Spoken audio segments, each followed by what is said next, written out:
child is not treated, we are actually going to cause a lot of problems. So, Mr. Speaker, I would like to persuade my sister to delete that section and to ensure that everything that we are saying here, that we are talking about making sure that we are providing our mothers and children with the best cover, is to ensure that the state takes responsibility. It takes responsibility on that child until that child is 1 year old. You know, in future, we might actually say until that child is emancipated. You know, and that time you're looking at about 18, 19 years old. But because we are realistic on the state of our finances as a country, I think there's nothing bad in amending Insurance Act and ensuring that that child and that mother are together for 1 full year. Let my policy covers. Mr. Speaker, I've noted that in this bill, the Cabinet Secretary has been given a lot of responsibilities.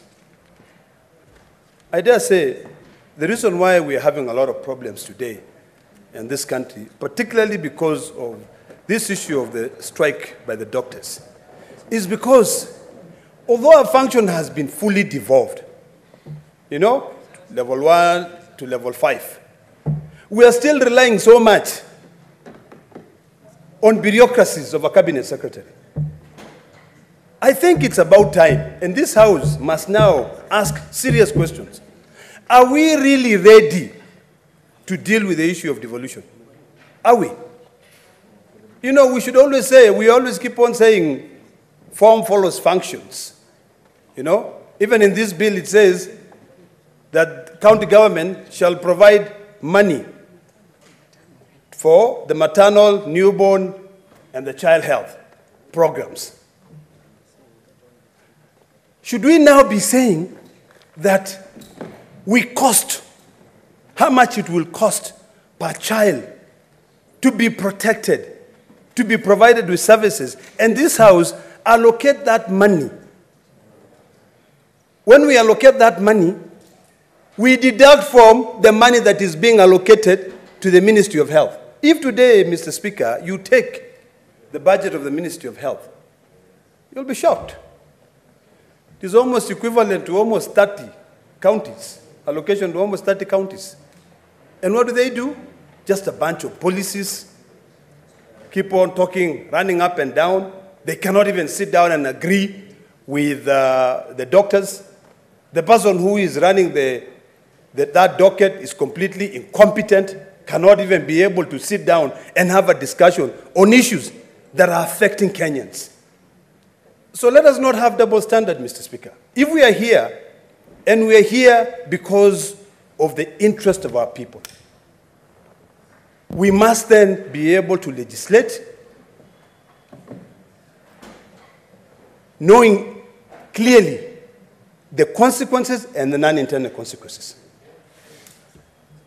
Mr. Speaker, I know a lot of my colleagues want to contribute to this.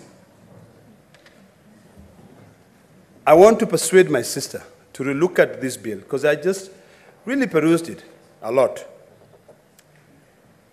And I realized that there are a lot of responsibilities that have been given to the Cabinet Secretary on this issue of health.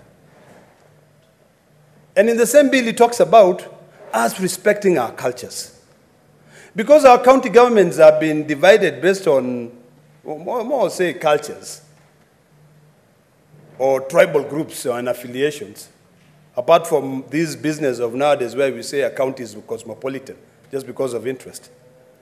I think we need to give more responsibilities to county governments. And we should literally start by allocating more money. The big problems we have in county governments today, Mr. Speaker, is being brought by the duplication of functions.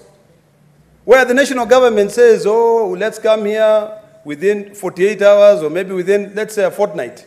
We have passed a legislation on community health workers. And then, without actually thinking, when the national government goes there, the president says, we were going to pay these community health workers 50%. Now county governments also put 50%. County governors, they go, boop, they take the money,